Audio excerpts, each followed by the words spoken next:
Organizing files. Objectives. इस lesson में हम सीखेंगे कि डायरेक्टरीज या फोल्डर्स क्या होते हैं और इनकी मुख्तलिफ खसूसियात के बारे में मालूमात हासिल करेंगे। आम तौर पर इस्तेमाल होने वाली मुख्तलिफ फ़ाइल्स की इकसाम के बारे में सीखेंगे और ये भी सीखेंगे कि इन फ़ाइल्स की क्या खसूसियात होती हैं। फ़ाइल्स और डायरेक्टरीज को रीनेम करना सीखेंगे। हम ये भी सीखेंगे कि किसी फ़ाइल को किस तरह कॉपी करके किसी दूसरी जगह पर सेव किया जा सकता है और किसी फ़ाइल का बैकअप कैसे लिया जाता है, किसी फ़ाइल को किस तरह डिलीट किया जाता है और डिस्क को किस तरह फॉर्मेट किया जाता है और किसी गुमशुदा फ़ाइल को किस तरह सर्च किया जाता है। Directories, folders, attributes. अब हम देखते हैं कि हम एक नई डायरेक्टरी या फोल्डर किस तरह बना सकते हैं।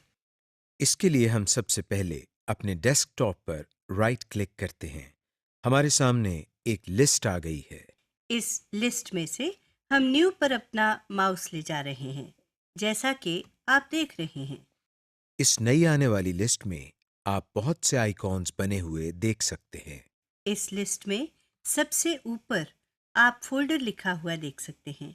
इस पर क्लिक करने से हमारे सामने एक फोल्डर बन गया है। इसी तरह हम इस नए बनाए गए फोल्डर को डबल क्लिक करके ओपन करते हैं।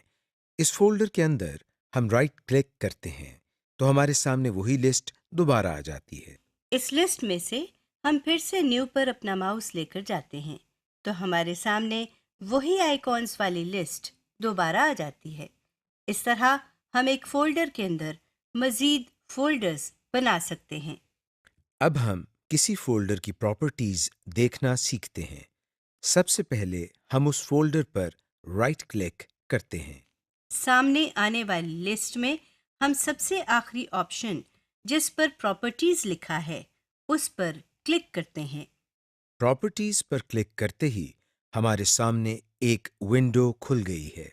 ये विंडो हमारे बहुत काम की विंडो है। आप देख सकते हैं कि इस विंडो के टाइटल बार में फोल्डर के नाम के साथ प्रॉपर्टीज लिखा है। इस विंडो में आप एक फोल्डर का निशान बना हुआ देख रहे हैं। इस फोल्डर के निशान के सामने इस फोल्डर का नाम लिखा हुआ है। इस फोल्डर के निशान के नीचे आप इस फोल्डर के बारे में तमाम मालूमात हासिल कर सकते हैं। मिसाल के तौर पर आप इस फोल्डर की टाइप देख सकते हैं। इसके अलावा आप इस फोल्डर की अपने कंप्यूटर पर लोकेशन भी देख सकते हैं, यानी ये फोल्डर आपके कंप्यूटर पर कहाँ पड़ा हुआ है। आप इसी विंडो में लोकेशन के नीचे साइज लिखा हुआ देख रहे हैं। यह आपको बताता है कि जिस फोल्डर की प्रॉपर्टीज आप देख रहे हैं उस फोल्डर का साइज कितना है। साइज ऑन डिस्क आपको बताता है कि इस फोल्डर ने आपके कंप्यूटर पर कितनी जगह ली है। इसके नीचे आप कंटेंट्स लिखा हुआ देख रहे हैं। यहाँ से आप देख रहे हैं कि इस फोल्डर में कितनी मजीद फाइल्स और फोल्डर्स हैं। कंटेंट्स के नीचे क्रिएटेड लिखा है। यह हमें बताता है कि ये फोल्डर किस तारीख को कितने बजे बनाया गया था। Most widely used types of files. अब हम कुछ ऐसी फाइल्स देखते हैं जो हमारे इस्तेमाल में बहुत ज़्यादा आती हैं। इन फाइल्स के आइकॉन्स की पहचान आपके लिए बहुत ज़रूरी है। हम डेस्कटॉप पर दोबारा राइट क्लिक करते हैं और फिर अपने माउस को न्यू पर ले जाते हैं। हमारे पास एक और लिस्ट आ गई है। इस लिस्ट में आप एक आइकॉन देख रहे हैं जिस पर W लिखा है। यह आइकॉन हमेशा माइक्रोसॉफ्ट वर्ड के लिए इस्तेमाल किया जाता है।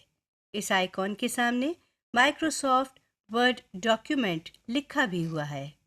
किसी फाइल या फोल्डर के अंदर अगर राइट क्लिक किया जाए तो माउस को न्यू पर ले जाने से हम ये लिस्ट देख सकते हैं।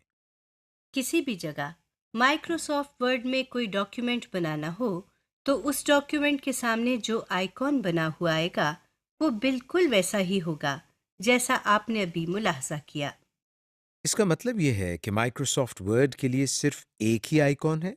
जहां भी हम वर्ड का डॉक्यूमेंट बनाएंगे वहां हमको यही आइकॉन नजर आएगा।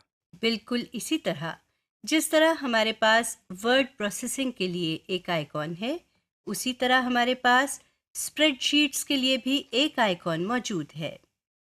जिस लिस्ट में हमने माइक्रोसॉफ्ट वर्ड के लिए आइकॉन देखा था, उसी लिस्ट में हम माइक्रोसॉफ्ट एक्सेल वर्कशीट लिखा हुआ देख सकते हैं।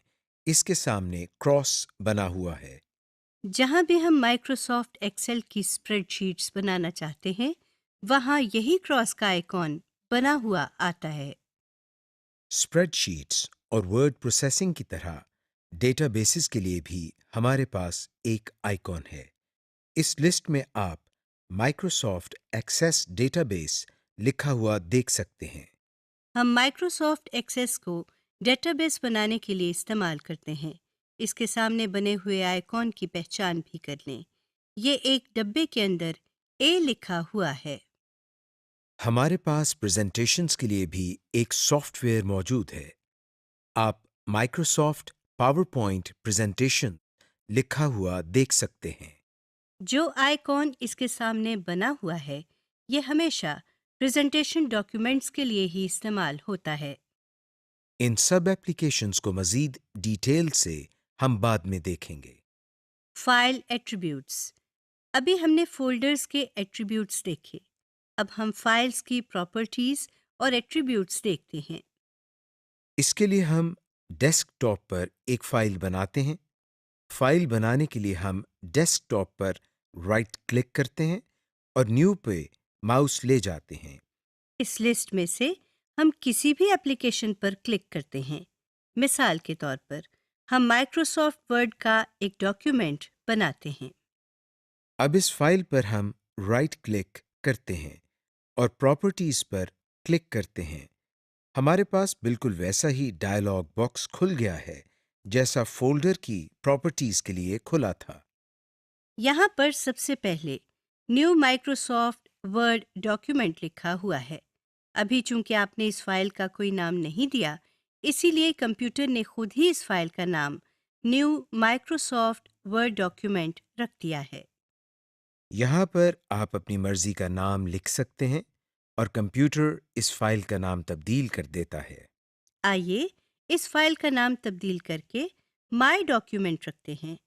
हम सबसे पहले इस टेक्स्ट बॉक्स में माउस से क्लिक करते हैं और उसके बाद बैक स्पेस का बटन दबाते हैं। अब इस टेक्स्ट बॉक्स में लिखा हुआ सब कुछ मिट चुका है। यहाँ हम टाइपिंग शुरू करते हैं और माई डॉक्यूमेंट लिखते हैं। माय डॉक्यूमेंट लिखने के बाद हम एंटर दबाते हैं। आप देख सकते हैं कि फाइल का नाम तब्दील हो चुका है। इस फाइल की मजीद कुछ प्रॉपर्टीज देखने के लिए हम दोबारा इस फाइल पर राइट क्लिक करते हैं और प्रॉपर्टीज पर क्लिक करते हैं। नाम वाले टेक्स्ट बॉक्स के नीचे आप टाइप ऑफ फाइल लिखा हुआ देख रहे हैं। टाइप ऑफ फाइल के बाद आप ओपन्स विद लिखा हुआ देख सकते हैं। इसका मतलब यह है कि ये फाइल किस एप्लीकेशन के जरिए खोली जा सकती है। बाकी तमाम लेबल्स वही हैं। सिर्फ आखिर में आप क्रिएटेड के लेबल के अलावा मॉडिफाइड और एक्सेस्ड का लेबल देख सकते हैं। मॉडिफाइड का मतलब होता है तब्दील करना। अगर आपने अपनी फाइल्स में कोई तब्दीली की हो, तो जिस तारीख को आप फाइल में तब्दीली करेंगे, वो तारीख यहाँ लिखी हुई आएगी। एक्सेस्ड के लेबल से आप देख सकते हैं कि इस फाइल को आखिरी दफा कब खोला गया था। बाकी तमाम लेबल्स वही हैं जो आप पहले पढ़ चुके हैं। Renaming files and directories folders. कई दफ़ा आपको अपनी फाइल का नाम तब्दील करना पड़ता है, मगर फाइल का नाम तब्दील कैसे किया जाए, ये हम सीखते हैं। हमने अभी जो फाइल बनाई थी और जिसका नाम माई डॉक्यूमेंट रखा था, हम इसका नाम तब्दील करते हैं। इसके लिए हम इस फाइल पर राइट क्लिक करते हैं। अब इस मेन्यू में हम प्रॉपर्टीज के ऊपर मौजूद रीनेम वाले आइटम पर क्लिक करते हैं। आप देख सकते हैं कि रीनेम पर क्लिक करते ही इस फाइल का नाम सेलेक्ट हो गया है और नाम के आगे एक कर्सर भी बना हुआ आ रहा है। अब इस फाइल का जो भी नाम देना है वो यहाँ टाइप करते हैं। आप देखें, हम यहाँ फर्स्ट डॉक्यूमेंट लिख रहे हैं। नाम लिखने के बाद हम एंटर दबाते हैं।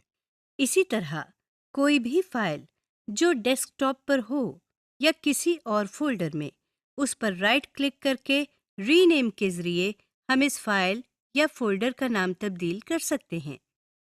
Selecting files. ये तो आप जानते ही हैं कि किसी आइकॉन पर क्लिक करने से वो आइकॉन सिलेक्ट हो जाता है।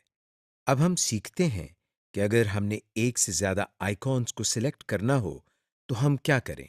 अगर हमने इन आइकॉन्स को सेलेक्ट करना हो जो इकट्ठे पड़े हुए हैं, तो एक से ज़्यादा आइकॉन्स को सेलेक्ट करने के लिए शिफ्ट के बटन के साथ एरो कीज का इस्तेमाल करते हैं। इसी तरह अगर हम चाहते हैं कि उन आइकॉन्स को सिलेक्ट करें जो इकट्ठे नहीं पड़े हुए, तो हम शिफ्ट के बजाय कंट्रोल की इस्तेमाल करते हैं और माउस से उन आइकॉन्स को सिलेक्ट कर लेते हैं। Copy and paste files. अब हम एक बहुत ही मज़ेदार और इंटरेस्टिंग चीज़ देखते हैं। हम एक ही फाइल की जितनी चाहें कॉपीज बना सकते हैं। इसके लिए हम आइकॉन पर राइट क्लिक करते हैं और फिर कॉपी पर क्लिक करते हैं। अब जहां हम इस फाइल को पेस्ट करना चाहते हैं, वहां पर जाकर हम राइट क्लिक करते हैं और मेन्यू में से पेस्ट पर क्लिक करते हैं। आप देख सकते हैं कि स्क्रीन पर एक और आइकॉन बना हुआ आ गया है, जिसके नाम में फाइल के नाम के बाद कॉपी भी लिखा हुआ है, जिसका मतलब है कि हमने अपनी फाइल की एक और कॉपी बना ली है। Make backup copies. अगर हम अपनी फाइल को अपने कंप्यूटर पर भी रखना चाहें और इस फाइल को किसी यूएसबी में भी महफूज करना चाहें, तो इसके लिए भी हमारे पास एक बहुत ही आसान तरीका है। सबसे पहले आप यूएसबी को कंप्यूटर की यूएसबी पोर्ट में लगाएं। अब जिस तरह हमने एक फाइल अपनी मर्जी के फोल्डर में सेव की थी, उसी तरह हम किसी भी फाइल को यूएसबी में भी सेव कर सकते हैं। सबसे पहले हम फाइल को कॉपी करेंगे। अब हम कंप्यूटर की विंडो खोलेंगे। इसमें आप अपने सामने रिमूवेबल डिस्क लिखा हुआ देख रहे हैं। यूएसबी चूंकि ऐसी डिस्क है जो आसानी से कंप्यूटर के साथ लगाई और उतारी जा सकती है, इसलिए कंप्यूटर इसको रिमूवेबल डिस्क से जाहिर करता है। इस पर डबल क्लिक करके ओपन कर लें। अब कॉपी की हुई फाइल को यूएसबी में सेव करने के लिए हम यहाँ पर राइट क्लिक करते हैं और पेस्ट पर क्लिक करते हैं। दूसरे तरीके में हम फाइल को कॉपी किए बगैर यूएसबी ड्राइव में महफूज करते हैं। जिस फाइल की हम कॉपी बनाना चाह रहे हैं, हम इस फाइल पर राइट क्लिक करते हैं और अपने माउस पॉइंटर को सेंड टू पर लेकर जाते हैं। अब जो मेन्यू हमारे सामने है, उसमें हम रिमूवेबल डिस्क पर क्लिक करते हैं। इस पर क्लिक करते ही हमारी फाइल यूएसबी में जाना शुरू हो गई है। फाइल को कॉपी करने से हम एक ही फाइल को दो जगह महफूज कर सकते हैं। अगर हम चाहें कि हम अपनी फाइल को एक फोल्डर से निकालकर दूसरे फोल्डर में महफूज करना चाहें, तो हम फाइल को कॉपी करने के बजाय कट करते हैं। फाइल पर राइट क्लिक करके हम कट पर क्लिक कर रहे हैं। अब जहां इस फाइल को हम पेस्ट करना चाहते हैं, वहां जाकर हम पेस्ट पर क्लिक कर देते हैं। Delete files from folders. कई दफ़ा ये भी होता है कि आपके कंप्यूटर पर कोई ऐसी फ़ाइल पड़ी होती है जो आप मज़ीद इस्तेमाल नहीं करना चाहते और बेवजह आपके कंप्यूटर पर मेमोरी इस्तेमाल हो रही होती है। इसलिए आप उन फाइल्स को अपने कंप्यूटर से निकालना या डिलीट करना चाहते हैं। ऐसा करने के लिए हम क्या करते हैं, आइए देखते हैं। जिस फाइल को हम डिलीट करना चाह रहे हैं, इस पर राइट क्लिक करके हम डिलीट पर क्लिक करते हैं। डिलीट करते ही हमारे सामने एक मैसेज आता है, जिसमें कंप्यूटर हमसे पूछता है कि क्या हम वाकई फाइल को डिलीट करना चाहते हैं या नहीं। अगर हम यस पर क्लिक करें, तो फाइल हमारे फोल्डर से निकलकर रिसाइकिल बिन में चली जाती है, और अगर हम नो पर क्लिक करें, तो कंप्यूटर इस फाइल को डिलीट नहीं करता। इस वक्त हम यस पर क्लिक कर रहे हैं। फाइल को डिलीट करने के लिए हम उस पर सिंगल क्लिक करने के बाद कीबोर्ड से डिलीट का बटन भी दबा सकते हैं। जिस तरह हम एक फोल्डर में से किसी फाइल को डिलीट करते हैं, उसी तरह हम पूरे फोल्डर को भी डिलीट कर सकते हैं। फोल्डर पर राइट क्लिक करके हम डिलीट पर क्लिक करते हैं। कंप्यूटर एक दफ़ा फिर पूछता है कि क्या हम वाकई फाइल को डिलीट करना चाहते हैं या नहीं। हम यस पर क्लिक करते हैं क्योंकि हम इस फोल्डर को डिलीट करना चाहते हैं। फॉर्मेट ए ड्राइव। अब हम एक बहुत ही मुनफरिद और दिलचस्प काम सीखते हैं।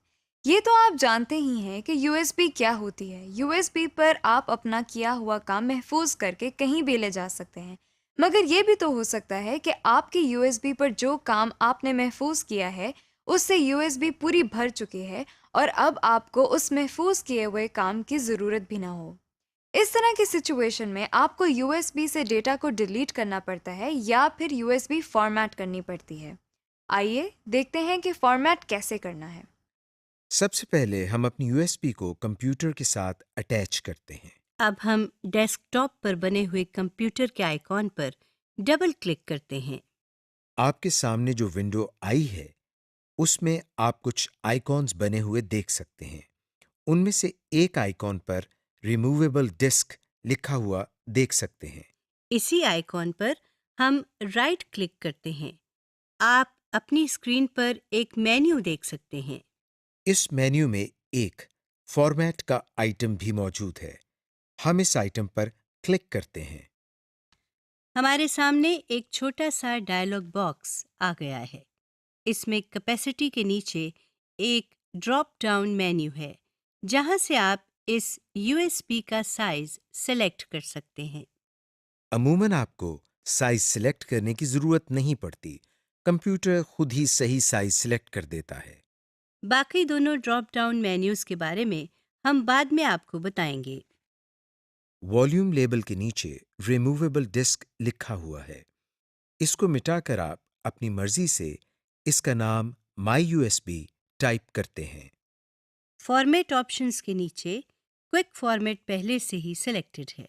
फॉर्मेटिंग शुरू करने के लिए हम सबसे नीचे बने हुए स्टार्ट के बटन पर क्लिक करते हैं तो कंप्यूटर हमें एक वार्निंग देता है कि अगर आपने यूएसबी फॉर्मेट की तो इसमें मौजूद सारी फाइल्स और फोल्डर्स डिलीट हो जाएंगे। हम ओके का बटन प्रेस करते हैं। आप देख रहे हैं कि यूएसबी फॉर्मेट होना शुरू हो गई है और कुछ देर में ये अमल मुकम्मल हो जाता है और हमारे सामने फॉर्मेट कंप्लीट का मैसेज आ जाता है। अब हम डेस्कटॉप से कंप्यूटर के आइकॉन पर डबल क्लिक करते हैं तो हम देखते हैं कि हमारी यूएसबी का नाम माई यूएसबी हो गया है। अब इस पर डबल क्लिक करके इसको ओपन करते हैं तो ये देखें, इसके अंदर कोई डाटा नहीं है। सब फाइल्स और फोल्डर्स डिलीट हो गए हैं। सर्चिंग। किसी भी फाइल को ढूंढने के लिए हम कंप्यूटर के आइकॉन पर डबल क्लिक करते हैं। अब जिस फोल्डर या डायरेक्टरी में से हमने फाइल को सर्च करना है, बाएं तरफ नेविगेशन पैन से उस डायरेक्टरी या फोल्डर को सेलेक्ट करते हैं जैसे हमने कंप्यूटर को सेलेक्ट किया हुआ है। अब इस विंडो में ऊपर यहाँ सर्च के बॉक्स में सर्च कंप्यूटर लिखा हुआ नजर आ रहा है। इसमें क्लिक करके फाइल का नाम टाइप करें। हम यहाँ माई फर्स्ट फाइल लिखते हैं। आप देख सकते हैं नीचे प्रीव्यू पैन में इस नाम की फाइल निकलकर हमारे सामने आ गई है। इस फाइल के नीचे इसकी लोकेशन भी लिखी हुई है। यानी कंप्यूटर में जहां ये फाइल सेव की गई थी उसका पाथ भी नजर आ रहा है। इस तरह हम किसी भी फाइल को आसानी से ढूंढ सकते हैं। समरी। इस लेसन में हमने पढ़ा कि फ़ोल्डर्स क्या होते हैं, हम किस तरह फ़ोल्डर्स बनाते हैं और किस तरह फ़ोल्डर्स के अंदर मज़ीद फ़ोल्डर्स बनाए जाते हैं। किस तरह हम एक फ़ाइल का नाम देख सकते हैं और वो तारीख देख सकते हैं जिस तारीख को वो फ़ाइल बनाई गई थी। इस लेसन में हमने मुख्तलिफ़ इक़साम की फ़ाइल्स के आइकॉन्स की पहचान भी की, जिनमें एक्सेल, वर्ड, एक्सेस और पावर पॉइंट शामिल हैं। हमने ये भी सीखा कि किस तरह किसी फ़ाइल या फ़ोल्डर का नाम तब्दील किया जा सकता है, किस तरह हम फाइल्स को सिलेक्ट करते हैं चाहे वो फाइल्स एक साथ हों या मुख्तलिफ जगहों पर मौजूद हों। हमने ये भी सीखा कि फाइल्स को एक जगह से किस तरह कॉपी किया जाता है और फिर किस तरह अपनी मर्जी की जगह पर पेस्ट किया जाता है। इस लेसन में हमने फाइल्स और फोल्डर्स को कट करके पेस्ट करना भी सीखा। फिर हमने ये भी सीखा कि किसी फाइल या फोल्डर को यूएसबी पर किस तरह कॉपी किया जाता है। हमने फाइल्स और फोल्डर्स को डिलीट करना भी सीखा और यूएसबी को फॉर्मेट करना भी सीख लिया। इसके बाद हमने अपने कंप्यूटर पर फाइल्स को ढूंढने का तरीका भी सीखा।